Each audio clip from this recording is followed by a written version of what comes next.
എല്ലാ കൂട്ടുകാർക്കും നമസ്കാരം. പുതിയൊരു ക്ലാസ്സിലേക്ക് എല്ലാവർക്കും സ്വാഗതം.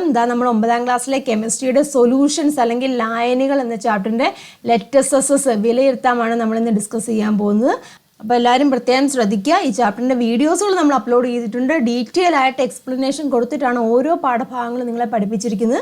അപ്പോൾ അതെല്ലാം കണ്ട് കാര്യങ്ങൾ കൃത്യമായിട്ട് മനസ്സിലാക്കുക കേട്ടോ. എന്നിട്ട് വേണം നിങ്ങൾ ക്വസ്റ്റ്യൻസ് ആൻസർ ചെയ്യാവുള്ളൂ. എങ്കിലുള്ള ഈ നമ്മൾ ക്വസ്റ്റ്യൻസുകൾ ചെയ്യുമ്പോൾ അതെന്താണെന്ന് കൃത്യമായിട്ട് നിങ്ങൾക്ക് മനസ്സിലാക്കിയെടുക്കാൻ സാധിക്കത്തുള്ളൂ. അപ്പോൾ കഴിവതും ചാപ്റ്റർ കംപ്ലീറ്റ് ആയിട്ട് പഠിച്ചതിന് ശേഷം മാത്രം നിങ്ങൾ ക്വസ്റ്റ്യൻസ് അറ്റൻഡ് ചെയ്യാൻ ശ്രമിക്കുക. അപ്പോൾ നമുക്ക് ആദ്യത്തെ ക്വസ്റ്റ്യൻ നോക്കാം. Define the following terms and answer the related questions given below. താഴെ പറയുന്നവ എന്തെന്ന് നിർവചിക്കുന്നതിനോടൊപ്പം അനുബന്ധ ചോദ്യത്തിന് ഉത്തരം എഴുതാനുമാണ് പറഞ്ഞിരിക്കുന്നത്. അതായത് നോക്കി, ആദ്യത്തെ ക്വസ്റ്റ്യൻ ഏതാണ്? Solute. What is a solute in soda water? ലീനം എന്താണ്? സോഡാജലത്തിലെ ലീനം എന്തായിരിക്കുമെന്നാണ് ചോദിച്ചിരിക്കുന്നത്. നമ്മൾ ഓൾറെഡി പഠിച്ച കാര്യമാണ്. എന്താണ് ലീനം എന്ന് പറഞ്ഞാൽ? The component present in a small quantity or the component that is dissolve in the solvent is called the solute. അല്ലേ? The solute in soda water is carbon dye ഓക്സൈഡ്. അല്ലെങ്കിൽ അതിലേക്ക് ആഡ് ചെയ്യുന്ന കുറഞ്ഞ അളവിലുള്ള വസ്തുവിനെ അല്ലെങ്കിൽ കമ്പൗണ്ടിനെ നമുക്ക് എന്ത് പറയാം? സൊല്യൂട്ട് അല്ലെങ്കിൽ ലീനം എന്ന് പറയാം. ഇവിടെ ചോദിച്ചിട്ടുണ്ട് സോഡാജലത്തിലെ ലീനം ഏതായിരിക്കും എന്ന്. കാർബൺ ഡൈ ഓക്സൈഡ് ആണ് സോഡാജലത്തിലെ ലീനം എന്ന് പറയുന്നത്. മനസ്സിലായല്ലോ? ഞാൻ അതിൻ്റെ ബി പാർട്ട് നോക്കാം. Solvent. Name the solvent that dissolves common salt. ലായകം എന്താണെന്ന് ചോദിച്ചിട്ടുണ്ട്. കറിയിപ്പ് ലയിക്കുന്ന ലായകം എന്ന് ചോദിച്ചിട്ടുണ്ട്. എന്താണ് സോൾവെൻറ്റ് എന്ന് പറഞ്ഞാൽ? The component that is present in large quantity or that dissolves the other component in it is called the solvent. ഇതാണ് ലാർജ് ക്വാണ്ടിറ്റി ഉള്ള കമ്പോണൻറ്റ് നമുക്ക് എന്ത് പറയാം? സോൾവെൻറ്റ് എന്ന് പറയാം. അല്ലെങ്കിൽ എന്ത് പറയാം? മറ്റ് വസ്തുക്കളെ ലയിപ്പിക്കുന്നതിന് നമുക്ക് എന്ത് പറയാം? സോൾവെൻറ്റ് എന്ന് പറയാം. മനസ്സിലായല്ലേ? അപ്പം ലീനത്തെ ലയിപ്പിക്കുന്ന പദാർത്ഥത്തെ ലായകം എന്ന് പറയുന്നു. ഇനി എന്താണ് ചോദിച്ചിരിക്കുന്നത്? ലായകം എന്തെന്ന് ചോദിച്ചിട്ടുണ്ട്. കറിയിപ്പ് ലയിക്കുന്ന ലായകം. കറിയിപ്പ് ഏതിലാണ് ലയിക്കുന്നത്? വാട്ടറിലാണ്, ജലത്തിലാണ് കറിയിപ്പ് ലയിക്കുന്നത്. ഇത് solvent in common salt is water ആണ്. ഉപ്പ് ലയിക്കുന്ന ലായകം ഏതാണ്? ജലമാണ്. മനസ്സിലായല്ലോ? ഇനി അടുത്ത ചോദിക്കുന്നത് സൊല്യൂഷൻ എന്താണെന്നാണ് ചോദിച്ചിരിക്കുന്നത്. സൊല്യൂഷൻ, അതുപോലെ differentiate between dilute solution and concentrated solution. ലായനി എന്താണെന്ന് ചോദിച്ചിട്ടുണ്ട്. ഗാഢലായനി, നേർപ്പിച്ച ലായനി, ഇവ തമ്മിലുള്ള വ്യത്യാസം കണ്ടെത്തുക. സൊല്യൂഷൻ എന്ന് പറഞ്ഞാൽ എന്താണ്? A solution is A homogeneous mixture of 2 or more substance. Solution എന്ന് പറഞ്ഞാൽ ഒന്നോ അതിലധികമോ സബ്സ്റ്റൻസിൻ്റെ പദാർത്ഥങ്ങളുടെ ഒരു ഹോമോജീനിയസ് ഏകാത്മക മിശ്രിതമാണെന്ന് നമുക്ക് പറയാം. അല്ലെങ്കിൽ നമുക്ക് എന്ത് പറയാം? When A solute dissolves in A solvent A solution is formed. അതായത് ഒരു ലീനം ലായകത്തിൽ ലയിക്കുവാണെങ്കിൽ നമുക്ക് എന്ത് കിട്ടും? സൊല്യൂഷൻ കിട്ടും. ക്ലിയർ ആയല്ലോ? ഇനി നേർപ്പിച്ച ലായനിയും ഗാഢലായനിയും തമ്മിലുള്ള വ്യത്യാസം പറയാൻ ചോദിച്ചിട്ടുണ്ട്. എന്താണ്? A solution containing A small amount of solute is known as A dilute solution. ഒരു സൊല്യൂഷനിനകത്ത് എന്താണ്? ഒരു ലായനിക്കകത്ത് വളരെ കുറഞ്ഞ അളവിലാണ് ലീനമെങ്കിൽ അതിനെ നമുക്ക് എന്ത് പറയാം? ഡയലൂട്ട് സൊല്യൂഷൻ എന്ന് പറയാം. അതുപോലെ തന്നെ contains A large amount of solute. അതായത് ഒരു സൊല്യൂഷനിൽ ലാർജ് എമൗണ്ട് ഓഫ് കൂടുതൽ ക്വാണ്ടിറ്റി സൊല്യൂട്ട് ആണെങ്കിൽ അതിനെ നമുക്ക് എന്ത് പറയാം? കോൺസെൻട്രേറ്റഡ് സൊല്യൂഷൻ എന്ന് പറയാം. മനസ്സിലായോ? ലീനം ലായകത്തിൽ ലയിച്ചാൽ കിട്ടുന്ന പദാർത്ഥമാണ് എന്തെന്ന് പറഞ്ഞിരിക്കുന്നത്? ലായനി. ഗാഢലായനി എങ്ങനെയാണ്? ലീനത്തിൻ്റെ അളവ് കൂടുതലായിരിക്കും. നേർപ്പിച്ച ലായനിയിൽ ലീനത്തിൻ്റെ അളവ് എങ്ങനെയായിരിക്കും? കുറവായിരിക്കും. മനസ്സിലായല്ലോ? ഇനി അടുത്തതിൻ്റെ ഡീ പാർട്ട് സോലുബിലിറ്റി എന്നാണെന്ന് ചോദിച്ചിട്ടുണ്ട്. Explain what is mean by the solubility of copper sulphate at 25 degrees Celsius. ലേയത്വം. സോലുബിലിറ്റി എന്ന് പറഞ്ഞാൽ എന്താണ്? ലേയത്വം എന്താണെന്ന് ചോദിച്ചിട്ടുണ്ട്. 25 degree Celsius കോപ്പർ സൾഫേറ്റിൻ്റെ ലേയത്വം എന്നതുകൊണ്ട് എന്താണ് അർത്ഥമാക്കുന്നത്? എന്താണ് സോലുബിലിറ്റി എന്ന് പറഞ്ഞാൽ? അതോ നോക്കുക. The amount of solute in grams required to saturate 100 gram of a solvent at a given temperature is a solubility of the solute in that solvent.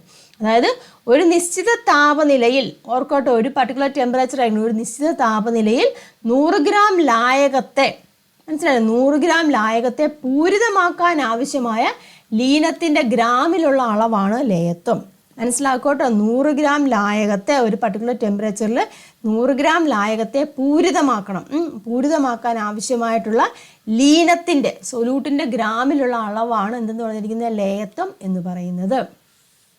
ഇനി 25 degree Celsius കോപ്പർ സൾഫേറ്റിൻ്റെ ലേയത്വം ഉണ്ടെന്ന് പറഞ്ഞു. അങ്ങനെ ആവുകയാണെങ്കിൽ എന്താണ് ഉദ്ദേശിക്കുന്നത്? 25 degree Celsius എന്ന് പറയുമ്പോൾ ഒരു പർട്ടിക്കുലർ ടെമ്പറേച്ചറാണ്. അതായത് the amount of copper sulphate present in 100 gram of water at 25 degree Celsius. അതാണ് ഉദ്ദേശിക്കുന്നത് കേട്ടോ. 25 ഡിഗ്രി സെൽഷ്യസ് താപനിലയിൽ 100 ഗ്രാം ജലത്തിൽ പരമാവധി ലയിക്കുന്ന കോപ്പർ സൾഫേറ്റിൻ്റെ ഗ്രാമിലുള്ള അളവാണ് എന്തെന്ന് പറഞ്ഞിരിക്കുന്നത്, അതിൻ്റെ ലയത്വം എന്ന് ഉദ്ദേശിക്കുന്നത്.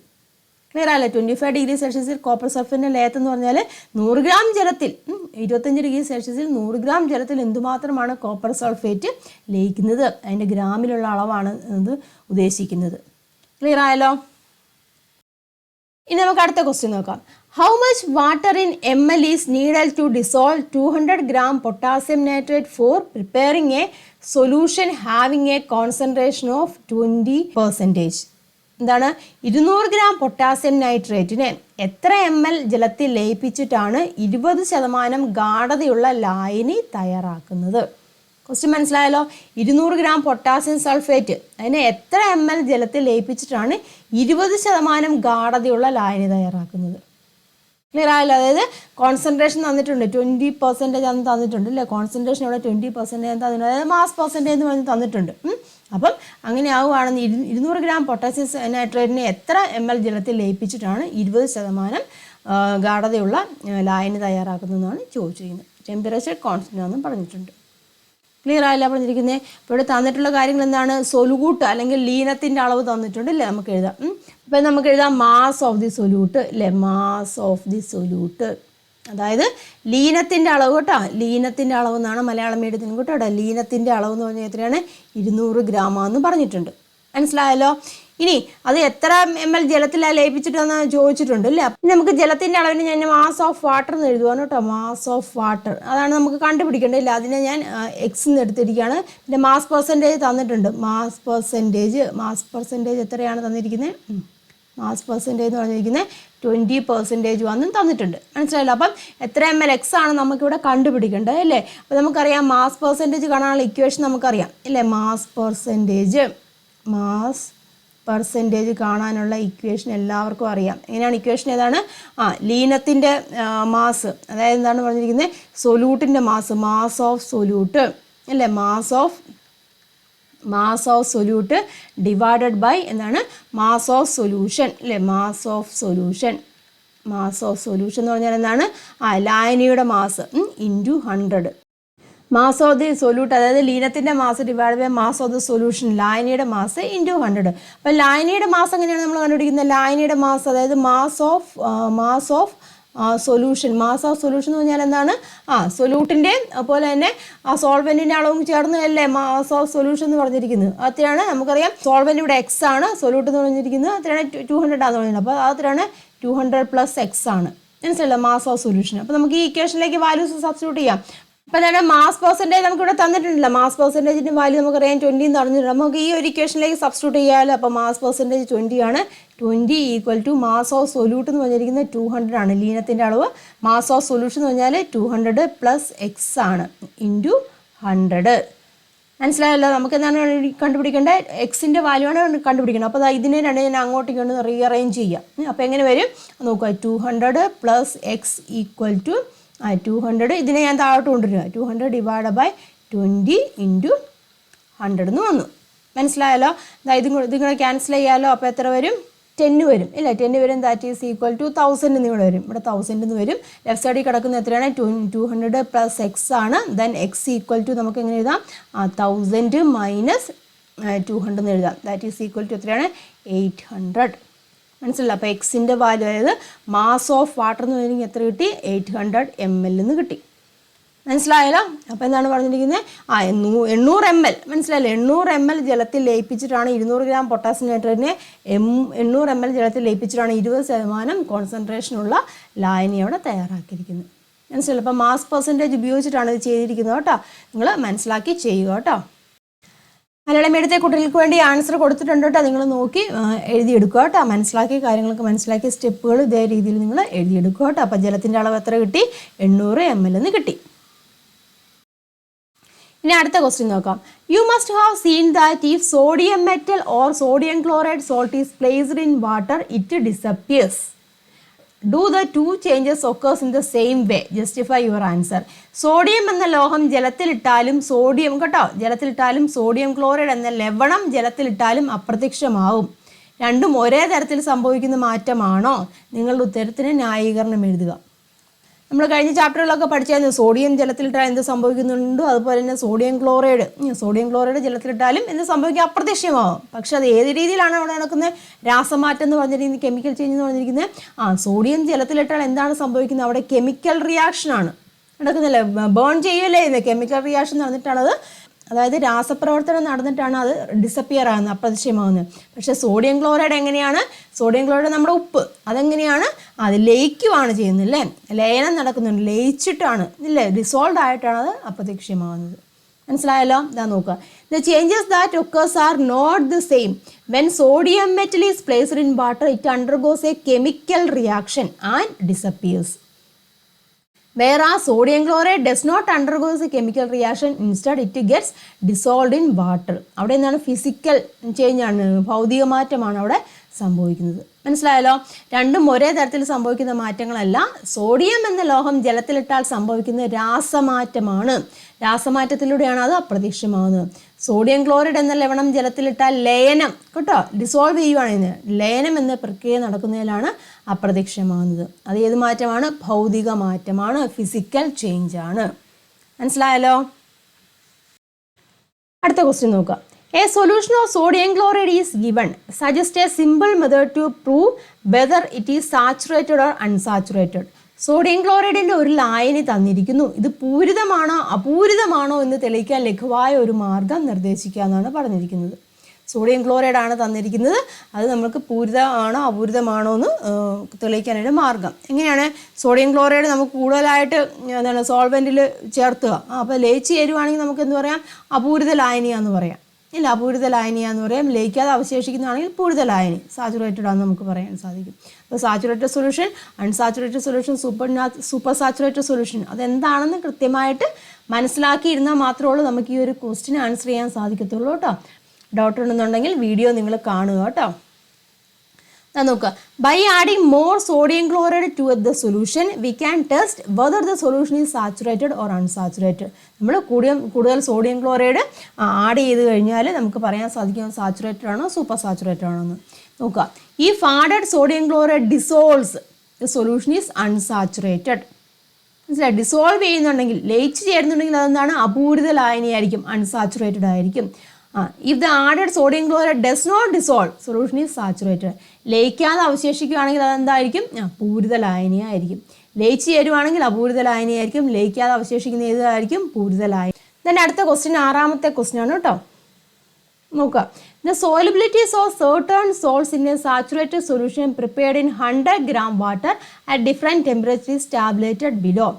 ചില ലവണങ്ങളുടെ വ്യത്യസ്ത താപനിലയിൽ 100 ഗ്രാം ജലത്തിൽ തയ്യാറാക്കിയ പൂരിത ലായനിയുടെ ലേത്തും പട്ടികയാണ് അവിടെ താഴെ കൊടുത്തിരിക്കുന്നത്. മനസ്സിലായല്ലോ? കുറച്ച് ലവണങ്ങൾ കൊടുത്തിട്ടുണ്ട്, അതായത് potassium nitrate, sodium chloride, ammonium chloride, ഇങ്ങനെ കുറച്ച് വസ്തുക്കൾ കൊടുത്തിട്ടുണ്ട്, ലവണങ്ങൾ കൊടുത്തിട്ടുണ്ട്. അവയെ നമ്മൾ ഓരോ ടെമ്പറേച്ചറിൽ നമ്മൾ ചൂടാക്കുമ്പോൾ അവിടെ കിട്ടിയിരിക്കുന്ന സോലുബിലിറ്റിയുടെ ടേബിളാണ് കൊടുത്തിരിക്കുന്നത്. മനസ്സിലായല്ലോ? പൊട്ടാസ്യം നൈട്രേറ്റ് ഉണ്ടല്ലേ, 10 ഡിഗ്രി സെൽഷ്യസിൽ 21 ആണ് സോലുബിലിറ്റി വന്ന്. സോഡിയം ക്ലോറൈഡ് 10 ഡിഗ്രിയിൽ 36 വന്നു. അമോണിയം ക്ലോറൈഡിന് 24 വന്നു. അങ്ങനെ ഓരോ ടെമ്പറേച്ചറിൽ ഓരോന്നിൻ്റെ സോലുബിലിറ്റി കൊടുത്തിട്ടുണ്ട്. ക്വസ്റ്റ്യൻ നോക്കാം. Which salts shows the maximum solubility at low temperature? കേട്ടോ, ലോ ടെമ്പറേച്ചർ, കുറഞ്ഞ താപനിലയിൽ നോക്കുക. കുറഞ്ഞ താപനിലയിൽ കൂടുതൽ ലയത്വം കാണിക്കുന്ന ലവണം.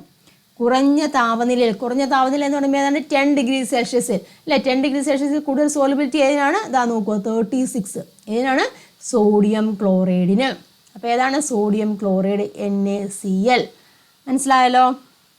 then അടുത്ത question, how does solubility change when temperature increases? താപനില വർദ്ധിക്കുമ്പോൾ ലയത്തിൽ ഉണ്ടാകുന്ന മാറ്റം. താപനില ടെമ്പറേച്ചർ കൂടുമ്പോൾ, ടെമ്പറേച്ചർ കൂടിക്കൊണ്ടിരിക്കുന്നു അല്ലേ, 80 ഡിഗ്രി വരെ വരുന്നുണ്ട്. ടെമ്പറേച്ചർ കൂടുമ്പോൾ എന്താണ് സോലുബിലിറ്റിയിൽ വരുന്ന മാറ്റം എന്താണ്? അതാ നോക്കുക. ടെമ്പറേച്ചർ കൂടുമ്പോൾ ഓരോന്നിൻ്റെ സോലുബിലിറ്റി എങ്ങനെയാണ്? 21, 32, 62, 106, 167 അല്ലേ, എങ്ങനെയാണ്? കൂടിക്കൊണ്ടിരിക്കുന്നു അല്ലേ. സോലുബിലിറ്റി എങ്ങനെയാണ്? സോലുബിലിറ്റി ഇൻക്രീസസ് എന്ന് പറയാം. സോലുബിലിറ്റി ഇൻക്രീസസ് അല്ലേ, ഇൻക്രീസസ് അല്ലെങ്കിൽ എന്താണ്? കൂടുന്നു അല്ലേ. സോലുബിലിറ്റി ഇൻക്രീസസ് അല്ലെങ്കിൽ കൂടുന്നു നമുക്ക് പറയാം. മനസ്സിലായല്ലോ? ഇനി അടുത്ത്, what is the amount of solute required to prepare a saturated solution of potassium nitrate in 50 gram water at 4 degrees Celsius? Question മനസ്സിലായോ? 40 degrees Celsiusൽ 50 gram ജലത്തിൽ പൊട്ടാസ്യം നൈട്രേറ്റിൻ്റെ ഒരു പൂരിത ലായനി തയ്യാറാക്കാൻ ആവശ്യമായ ലീനത്തിൻ്റെ അളവ് എത്രയാണെന്നാണ് ചോദിച്ചിരിക്കുന്നത്. ക്വസ്റ്റ്യൻ മനസ്സിലായോ? 40 degrees Celsius. ഇതാ നോക്കുക, ഇതാണ് ഇവിടുത്തെ 40 degrees Celsius കേട്ടോ. 40 degrees Celsiusൽ 50 gram ജലത്തിൻ്റെ 40 degrees Celsiusൽ 50 gram ജലത്തിൽ പൊട്ടാസ്യം നൈട്രേറ്റിൻ്റെ ഒരു പൂരിത ലായനി തയ്യാറാക്കണം. അപ്പോൾ അതിൻ്റെ സൊല്യൂട്ടിൻ്റെ അല്ലെങ്കിൽ ലീനത്തിൻ്റെ അളവ് ഇവിടെ എത്രയാണ്? 100 gram ജലത്തിലാണ് തയ്യാറാക്കിയിരിക്കുന്നത് അല്ലേ. ഇവിടെ നമുക്ക് തയ്യാറാക്കിയ പട്ടിക ഏതാണ്? 100 gram ജലത്തിലാണ്. നമുക്കിവിടെ വേണ്ടതാണ് 50 gram ജലത്തിൽ. 50 gram ജലത്തിൽ പൊട്ടാസ്യം നൈട്രേറ്റ് ഏതാണ്? ഇതാണ് പൊട്ടാസ്യം നൈട്രേറ്റിൻ്റെ, അതായത് ഇത് വരും ഇതിലെ വാല്യൂ. പൊട്ടാസ്യം നൈട്രേറ്റ് സോളിബിലിറ്റി ഇവിടെ തന്നിട്ടുണ്ട്, 62 ആണെന്ന് പറഞ്ഞിട്ടുണ്ട്. അപ്പം 50 gram ജലത്തിൽ പൊട്ടാസ്യം നൈട്രേറ്റിൻ്റെ പൂരിത ലായനി തയ്യാറാക്കാൻ എന്തുമാത്രം ലീനം വേണം? മനസ്സിലായല്ലോ? സോളിബിലിറ്റി എന്ന് പറഞ്ഞാൽ എന്താണ് ഉദ്ദേശിക്കുന്നത്, അല്ലെങ്കിൽ ലേയത്വം എന്ന് പറഞ്ഞാൽ എന്താണ് ഉദ്ദേശിക്കുന്നത്? 100 gram ജലത്തിൽ അല്ലേ. സോളിബിലിറ്റി എന്താണ് മനസ്സിലാക്കോടെ? സോളിബിലിറ്റി അല്ലെങ്കിൽ ലേയത്വം എന്ന് പറഞ്ഞാൽ എന്താണ്? 100 gram ലായത്തെ പൂരിതമാക്കാൻ ആവശ്യമായ ലീനത്തിൻ്റെ അളവല്ലേ സോളിബിലിറ്റി എന്ന് പറഞ്ഞിരിക്കുന്നത്. അപ്പോൾ ഇവിടെ 100 gram ജലത്തിൽ തയ്യാറാക്കാൻ ആവശ്യമായിട്ടുള്ള പൊട്ടാസ്യം നൈട്രേറ്റിൻ്റെ സോളിബിലിറ്റി 62 എന്ന് പറഞ്ഞിട്ടുണ്ട്. അതായത് ലീനത്തിൻ്റെ അളവ് 62 ആണെന്ന് പറഞ്ഞിട്ടുണ്ട്. മനസ്സിലായില്ല? അങ്ങനെയാണെങ്കിൽ 50 gram ജലത്തിൽ എത്രയായിരിക്കും? അതിൻ്റെ പകുതിയല്ലേ വരത്തുള്ളൂ. അതായത് എത്ര വരും? 62ൻ്റെ പകുതി എന്ന് പറയുമ്പം 31. മനസ്സിലായല്ലോ? അപ്പോൾ ആൻസർ എത്ര വരും? 31 എന്ന് വരും. 31 gram. ക്ലിയർ ആയല്ലോ? സോളിബിലിറ്റി എന്ന് പറഞ്ഞാൽ എന്താണ്? കാര്യം മനസ്സിലാക്കുക. സോളിബിലിറ്റി എന്ന് പറഞ്ഞാൽ 100 gram ലായത്തെ പൂരിതമാക്കാൻ ആവശ്യമായ ലീനത്തിൻ്റെ അളവാണ്, സൊല്യൂട്ടിൻ്റെ അളവാണ്. ഇവിടെ 100 ഗ്രാമിനാണ് തന്നിരിക്കുന്നത്. അപ്പോൾ 40 degrees Celsiusൽ 50 gram ആണെങ്കിൽ അതിന് പകുതി മതിയല്ലോ. ഓക്കെ, അടുത്ത question. Which salt given in the table does not show much difference in solubility with varying temperature? പട്ടികയിൽ കൊടുത്ത ലവണങ്ങളിൽ താപനില മാറുന്നതനുസരിച്ച് ലേയത്വത്തിൽ വലിയ വ്യത്യാസം, ടെമ്പറേച്ചർ മാറുന്നതനുസരിച്ച് ലേയത്വത്തിൽ അല്ലെങ്കിൽ സോലിബിലിറ്റി വലിയ വ്യത്യാസം വരാത്ത ഏതാണ്?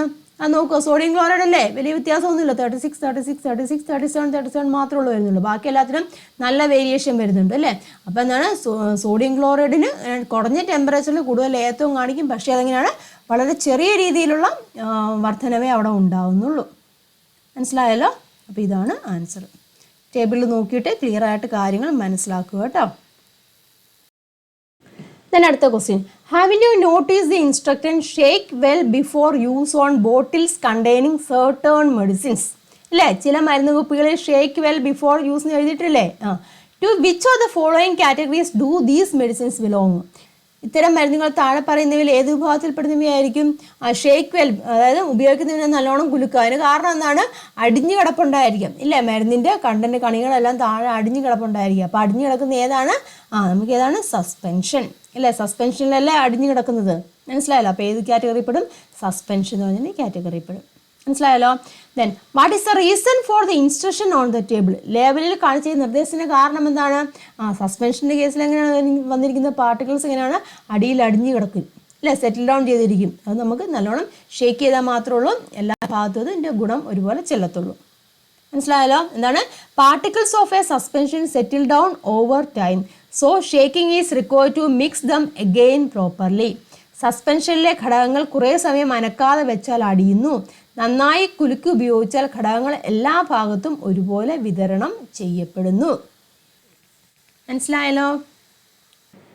The next question, 8th question. Classify and tabulate the mixtures given below. ചുവടെ കൊടുത്തിരിക്കുന്ന മിശ്രിതങ്ങളെ തരംതിരിച്ച് പട്ടികപ്പെടുത്താനാണ് ചോദിച്ചിരിക്കുന്നത് കേട്ടോ. അതായത് എന്താ നോക്കിയാൽ ട്രൂ സൊല്യൂഷൻ, സസ്പെൻഷൻ, കൊളോയിഡ് അങ്ങനെ രീതിയിൽ തരംതിരുത്താനാണ് ചോദിച്ചിരിക്കുന്നത്. Gold ornaments, dilute acid, muddy water, rice starch water, smoke, ink, amalgam, mayonnaise, blood, lime water, അതുപോലെ തന്നെ ആയുർവേദിക് ഡിക്കോഷൻ. ഇതിങ്ങനെ തരംതിരിച്ച് എഴുതാനാണ് പറഞ്ഞിരിക്കുന്നത് കേട്ടോ. അപ്പോൾ അത് നോക്കാം, ട്രൂ സൊല്യൂഷനിൽ വരുന്ന ഏതൊക്കെയാണെന്ന് നമുക്ക് നോക്കാം. നോക്കുക, ട്രൂ സൊല്യൂഷനിൽ വരുന്നത് ഗോൾഡ് ഓർണമെൻറ്റ്സ് വരുന്നുണ്ട്, അതുപോലെ ഡയലൂട്ട് ആസിഡ് വരുന്നത്, നേർപ്പിച്ച ആസിഡൊക്കെ ട്രൂ സൊല്യൂഷനാണ്. അമാൽഗം എന്ന് പറഞ്ഞാൽ എന്താണ്? മെർക്കുറിയും അതുപോലെ തന്നെ 1-2 മെറ്റൽസും കൂടെ ചേർത്തിട്ടുള്ള ഒരു വസ്തുവാണ് അമാൽഗം എന്ന് പറഞ്ഞിരിക്കുന്നത് കേട്ടോ. അമാൽഗം നമ്മുടെ പല്ലുണ്ടല്ലോ, പല്ലിൻ്റെ പോടൊക്കെ അടയ്ക്കുന്ന ഒരു സംഭവം ഉണ്ടല്ലോ, പോടൊക്കെ അടയ്ക്കുന്ന ഒരു സാധനം, പോടൊക്കെ അടച്ചിട്ടുണ്ടെങ്കിൽ നിങ്ങൾക്ക് കണ്ടാൽ മനസ്സിലായിരിക്കും. ഒരു സിൽവർ കളറിലായിരിക്കും. സിൽവർ കളറിൽ വരാൻ കാരണം എന്താണ്? മെർക്കുറി ഉണ്ട്. മെർക്കുറിയും അതിൽ 1-2 മെറ്റൽസും കൂടെ ചേർന്നിട്ടുള്ള ഒരു അലോയി ആണ് ഈ അമാൽഗം എന്ന് പറഞ്ഞിരിക്കുന്നത് കേട്ടോ. അത് ഓർത്തിരിക്കുക.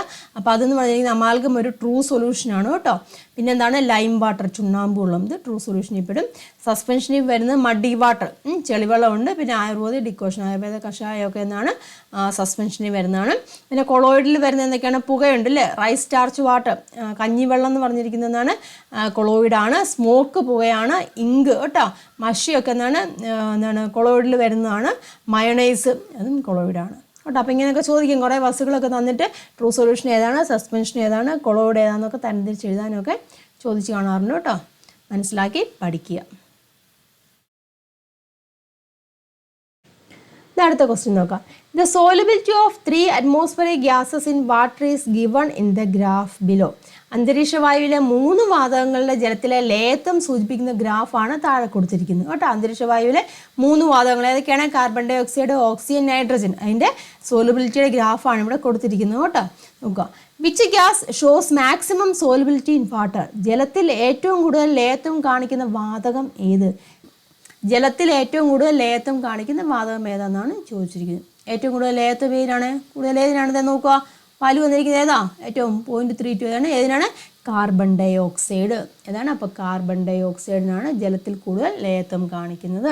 മനസ്സിലായില്ല? കാർബൺ ഡൈ ഓക്സൈഡ് ജലത്തിൽ ലയിപ്പിച്ചിട്ടല്ലേ നമ്മൾ സോഡ വാട്ടറൊക്കെ ഉണ്ടാക്കുന്നത്. ക്ലിയർ ആയല്ലോ? Then what is the solubility of oxygen at 20 degree Celsius? 20 degree Celsius ഓക്സിജൻ്റെ ലയത്വം. ഇത് ഓക്സിജൻ്റെ അല്ല ചോദിക്കുന്നത്, ഓക്സിജൻ്റെ ആണ് ഇവിടെ ചോദിക്കുന്നത്. അപ്പോൾ ഓക്സിജൻ്റെ 20 degree Celsius എന്ന് പറഞ്ഞാൽ ഇത് വരും, ഇതാണ് പോയിന്റ്. ഓക്സിജൻ്റെ ലയത്വത്തിന് 0.004 വരും. 0.004 സോലബിലിറ്റി. മനസ്സിലായല്ലോ? അടുത്ത് what is the change in the solubility of gases as temperature increases? താപനില കൂടുന്നതനുസരിച്ച് വാതകങ്ങളുടെ ലയത്വത്തിൽ വരുന്ന മാറ്റം. ടെമ്പറേച്ചർ കൂടുന്നതനുസരിച്ചിട്ട് എങ്ങനെയാണ് ലയത്വം? എങ്ങനെയാണ് നോക്കി, ഗ്രാഫിൽ നോക്കി. ടെമ്പറേച്ചർ കൂടുമ്പോൾ ലയത്വം എങ്ങനെയാണ് സംഭവിക്കുന്നത്? കുറയുവാണ് ചെയ്യുന്നത്, താഴോട്ടല്ലേ വന്നിരിക്കുന്നത്. അപ്പം ടെമ്പറേച്ചർ കൂടുമ്പോൾ ലയത്വം എങ്ങനെയാണ്? ഡിക്രീസ് ചെയ്യുവാണ് ചെയ്യുന്നത്. അപ്പോൾ നമുക്ക് എന്ത് പറയാം? സിയുടെ ആൻസർ എന്ന് പറഞ്ഞാൽ ഡിക്രീസസ് എന്ന് പറയാം അല്ലേ? ഡിക്രീസസ്, അതായത് കുറയുന്നു എന്ന് പറയാം. ഇനി അടുത്തത് ഡി നോക്കേ. Suggest a method to increase the solubility of carbon dye oxide in water. Carbon ഡൈ ഓക്സൈഡിൻ്റെ ജലത്തിൽ ലയത്വം വർദ്ധിപ്പിക്കാനുള്ള മാർഗ്ഗം. ഏറ്റവും കൂടുതൽ ലയത്വം കാണിക്കുന്ന കാർബൺ ഡൈ ഓക്സൈഡ് ആണ്. ഇനി കൂടുതൽ ലയിപ്പിക്കാനുള്ള മാർഗ്ഗം ഏതാണ്? ഒന്നുകിൽ എന്താണ്? ഹൈ പ്രഷറിൽ ഡിസോൾവ് ചെയ്യുക, അല്ലെങ്കിൽ എന്താണ്? ടെമ്പറേച്ചർ കുറയ്ക്കുക അല്ലേ? ഇപ്പോൾ ഒന്നുകിൽ ഒരു മാർഗ്ഗം എന്ന് പറയാം ഹൈ പ്രഷറിൽ ഡിസോൾവ് ചെയ്യുക. ഡിസോൾഡ് ഇൻ ഹൈ പ്രഷർ എന്ന് പറയാം. ഡിസോൾഡ് ഇൻ ഹൈ പ്രഷർ, അതായത് ഉയർന്ന മർദ്ദത്തിൽ ലയിപ്പിക്കുക കേട്ടോ. ഉയർന്ന മർദ്ദത്തിൽ ലയിപ്പിച്ചു കഴിഞ്ഞാൽ നല്ലോണം ലയിക്കും. അല്ലെങ്കിൽ എന്താണ്? ഡിക്രീസ് ദ ടെമ്പറേച്ചർ കേട്ടോ. ഡിക്രീസ് ദ ടെമ്പറേച്ചർ എന്ന് പറയാം. ഡിക്രീസ് ദ ടെമ്പറേച്ചർ, താപനില കുറച്ചുകൊണ്ട്. ടെമ്പറേച്ചർ കുറച്ചുകൊണ്ട് നമുക്ക് കാർബൺ ഡൈ ഓക്സൈഡിൻ്റെ ലയത്വം നമുക്ക് വർദ്ധിപ്പിക്കാൻ സാധിക്കും. എഴുതുക കേട്ടോ. ഇത് ആൻസർ മലയാളം മീഡിയത്തിലെ കുട്ടികൾക്ക് വേണ്ടി ആൻസർ കൊടുത്തിട്ടുണ്ട് കേട്ടോ. ഉന്നത മർദ്ദത്തിൽ ലയിപ്പിക്കാതെ വേണ്ടിയിട്ട്, അല്ലെങ്കിൽ എന്താണ്? താപനില കുറയ്ക്കുക. അല്ലെങ്കിൽ നമുക്കിവിടെ എഴുതാം താപനില കേട്ടോ. താപനില കുറയ്ക്കുക. മനസ്സിലായല്ലോ? ദെൻ ആ ക്വസ്റ്റ്യൻ 9ാമത്തെ ക്വസ്റ്റ്യൻ തന്നെ ഒരു ബാക്കി ക്വസ്റ്റ്യൻസ് ആണ് കേട്ടോ. അടുത്ത ക്വസ്റ്റ്യൻ ചോദിച്ചിട്ടുണ്ട്. Prepare a note on the solubility of gases in water compared with that of solids. ഖരപദാർത്ഥങ്ങളായ ലീനങ്ങളെ അപേക്ഷിച്ച് വാതകങ്ങളുടെ ജലത്തിലെ ലയത്വം സംബന്ധിച്ച് ഒരു കുറിപ്പ് തയ്യാറാക്കാൻ. അതായത് ലീനങ്ങൾ എന്ന് പറഞ്ഞാൽ നമുക്കറിയാം ഖരപദാർത്ഥങ്ങളാണ്. അപ്പോൾ അവയെ അപേക്ഷിച്ച് വാതകങ്ങൾ ജലത്തിൽ എന്തുമാത്രമാണ് ലയിക്കുന്നത്, അതിനെക്കുറിച്ചൊരു കുറിപ്പ് തയ്യാറാക്കാനാണ് പറഞ്ഞിരിക്കുന്നത്. ഞാൻ നോക്കട്ടോ. The solubility of solids and gases in water varies based on temperature കേട്ടോ. വെള്ളത്തിൽ സോളിഡ്സിൻ്റെയും ഗ്യാസസിൻ്റെയും സോലബിലിറ്റി അല്ലെങ്കിൽ ലയത്വം എങ്ങനെയാണ്? ടെമ്പറേച്ചറിനനുസരിച്ച്, താപനിലയ്ക്കനുസരിച്ച് വ്യത്യാസപ്പെട്ടിരിക്കുന്നു. ക്ലിയർ ആയല്ലോ? The solubility of solids in water increases with temperature. ഓർക്കോട്ടോ, സോലബിലിറ്റി ഓഫ് സോളിഡ് ഖരപദാർത്ഥങ്ങളുടെ കേസിൽ വരുവാണെന്നുണ്ടെങ്കിൽ സോലബിലിറ്റി അല്ലെങ്കിൽ ലയത്വം എങ്ങനെയാണ്? ഇൻക്രീസസ് വിത്ത് ടെമ്പറേച്ചർ താപനില കൂടുന്നതനുസരിച്ചിട്ട് കൂടുന്നു. പക്ഷേ the solubility of gases in water decreases with temperature. Clear ആയല്ലോ? ഗ്യാസസിൻ്റെ വാതകങ്ങളുടെ ലയത്വം, വെള്ളത്തിലെ ലയത്വം എന്ന് പറഞ്ഞിരിക്കുന്നത് എങ്ങനെയാണ്? ടെമ്പറേച്ചർ എങ്ങനെയാണ് കൂടുന്നതനുസരിച്ചിട്ട് എങ്ങനെയാണ്? അത് കുറയുവാണ് ചെയ്യുന്നത്.